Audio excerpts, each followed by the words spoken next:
Merci, Monsieur le Président. Messieurs les ministres, chers collègues, la Belgique est bien le pays du surréalisme. Ce matin, on apprend dans la presse que l'armée belge est incapable de lutter contre les quelques militaires extrémistes aux convictions islamistes radicales qui existent en son propre sein et qu'il est impossible de les licencier faute de moyens juridiques suffisants.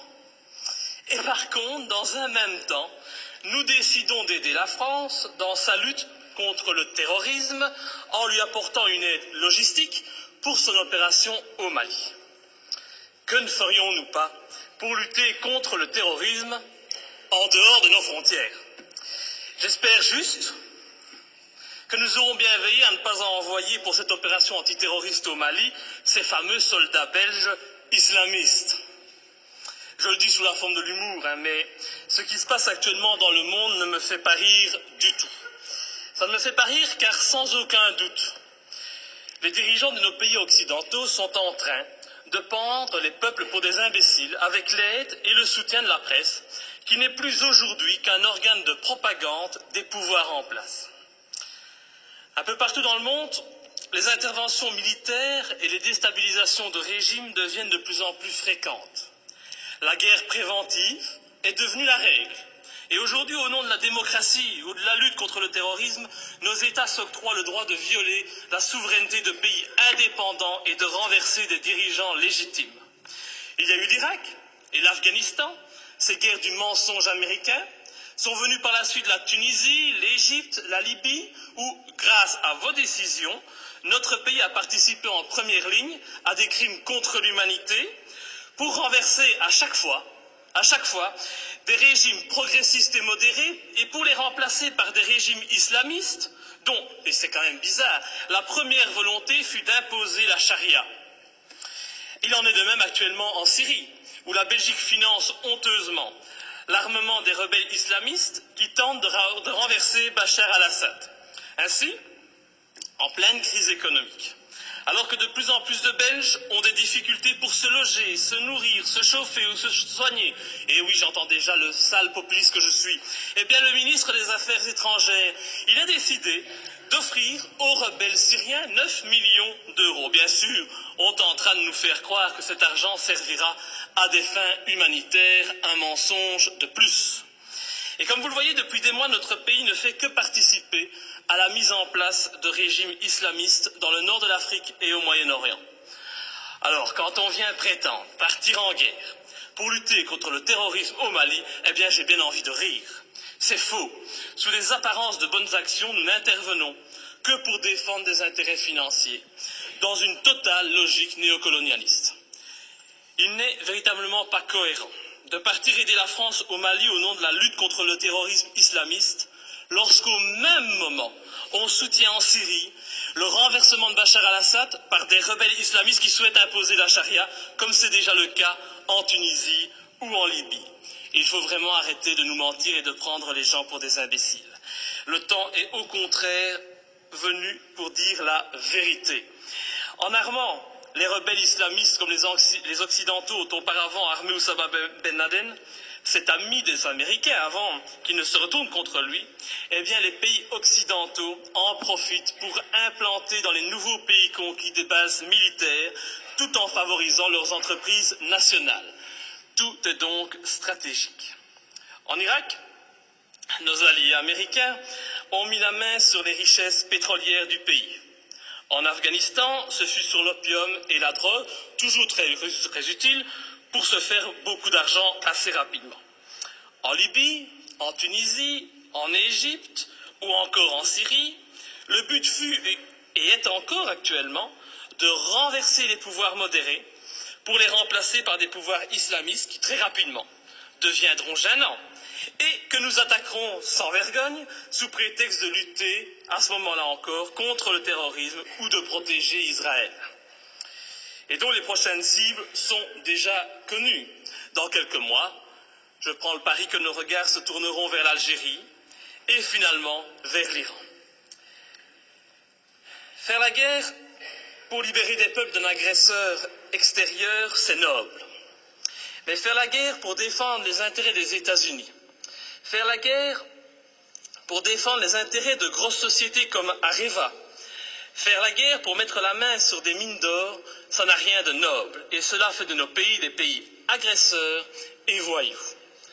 Personne n'ose parler, mais qu'à cela ne tienne, je ne me tairai pas, et tant pis si ma lutte doit me faire passer pour un ennemi de ce système qui bafoue les droits de l'homme au nom des intérêts financiers, géostratégiques et néocolonialistes.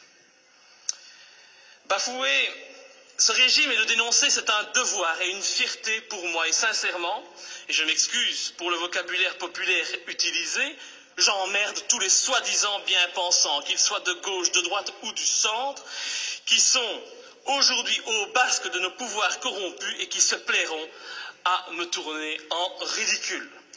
J'emmerde nos dirigeants qui jouent avec leurs bombes comme des gamins dans une cour de récréation. J'emmerde ceux qui prétendent être des démocrates alors qu'ils ne sont que des criminels de bas étage.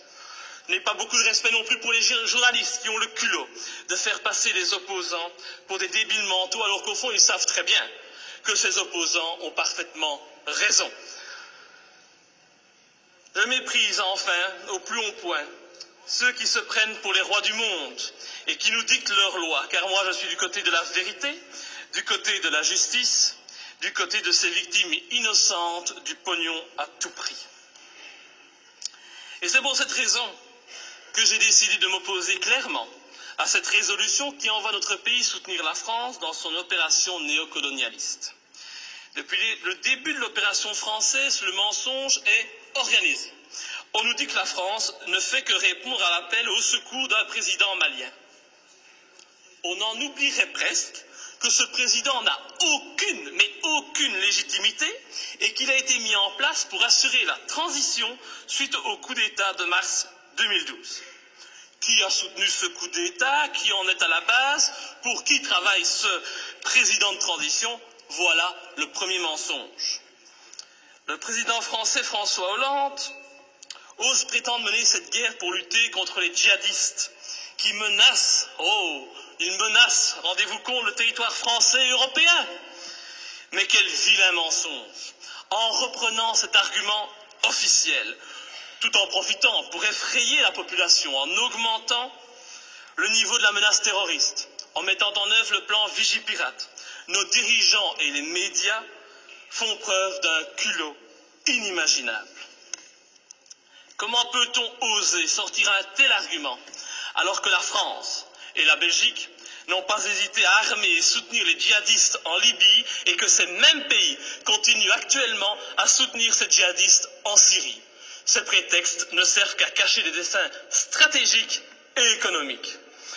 Nos pays n'ont même plus peur de l'incohérence, car tout est fait pour la cacher. Mais l'incohérence est pourtant bien présente.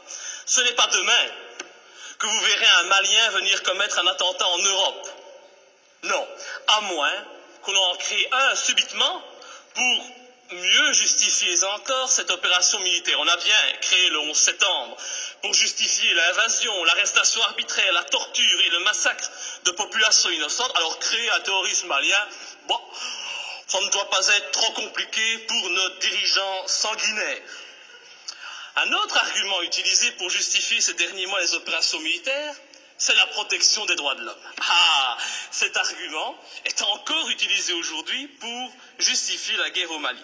Mais oui, nous devons agir, car sinon les méchants islamistes radicaux vont imposer la charia au Mali, lapider les femmes et couper les mains des voyous. Oh, c'est vrai que l'intention elle est noble et salvatrice, c'est sûr. Mais pourquoi alors? Mais pourquoi, bon Dieu, nos pays ont-ils alors participé à l'accession au pouvoir en Tunisie et en Libye d'islamistes qui ont décidé d'appliquer cette charia dans ces pays qui étaient, il n'y a pas si longtemps de cela encore, modernes et progressistes? Je vous invite à demander aux jeunes Tunisiens qui sont à la base de la révolution de Tunisie s'ils sont heureux de leur situation actuelle. Tout cela, c'est de l'hypocrisie. L'objectif de cette guerre au Mali est très clair. Et puisqu'on n'en parle pas, je vais en parler. L'objectif, c'est de lutter contre la Chine et permettre à notre allié américain de maintenir sa présence en Afrique et au Moyen-Orient. C'est cela qui guide ces opérations néocolonialistes.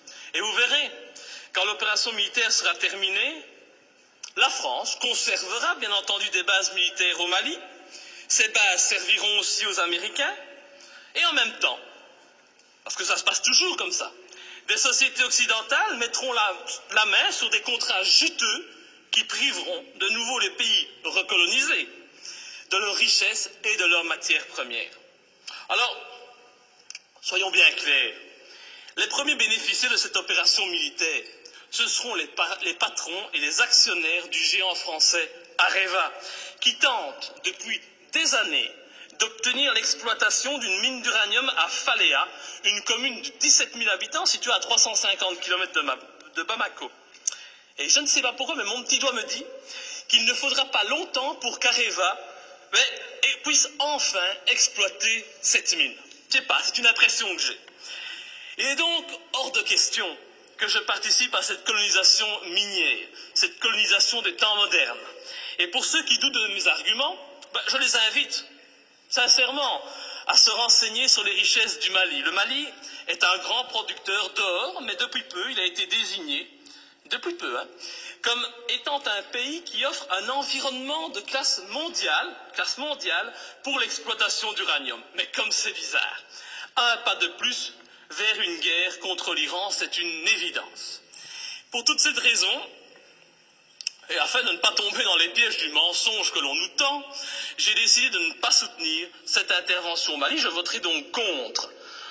Et ce faisant, je fais preuve de cohérence, puisque je n'ai jamais soutenu par le passé nos interventions criminelles en Libye ou en Syrie, me profilant de la sorte comme le seul parlementaire de ce pays à défendre la non-ingérence et la lutte contre les intérêts obscurs. Je pense vraiment qu'il est grand temps de mettre un terme à notre participation à l'ONU ou à l'OTAN et de sortir de l'Union européenne si cette Europe, au lieu d'être un gage de paix, devient une arme d'attaque et de déstabilisation de pays souverains aux mains d'intérêts financiers et non plus humanistes. Enfin, je ne peux qu'encourager notre gouvernement à rappeler au président Hollande les obligations qui résultent de la Convention de Genève en matière de respect des prisonniers de guerre. J'ai en effet été outré d'entendre à la télévision, de la bouche du président français, que son intention était de détruire, je dis bien détruire, les terroristes islamistes. Alors je ne voudrais pas que la qualification utilisée pour nommer les opposants au régime malien, c'est toujours pratique aujourd'hui de parler de terroristes islamistes, soit utilisée pour contourner les obligations de tout État démocratique en matière de respect des droits des prisonniers de guerre. Nous attendons un tel respect de la patrie des droits de l'homme. Enfin, et pour terminer, permettez-moi de souligner la légèreté avec laquelle nous décidons de partir en guerre. Tout d'abord, le gouvernement agit sans la moindre autorisation du Parlement, il paraît qu'il en a le droit. Il envoie du matériel, des hommes au Mali. Le Parlement réagit par la suite, et quand il réagit, comme aujourd'hui, eh bien, cette institution n'est composée que d'un tiers de ses membres. Encore beaucoup moins si on parle des élus francophones. C'est donc une légèreté coupable qui ne m'étonne pas vraiment, venant d'un Parlement de toutous soumis aux diktats des partis politiques. Je vous remercie. Monsieur le ministre des Affaires étrangères.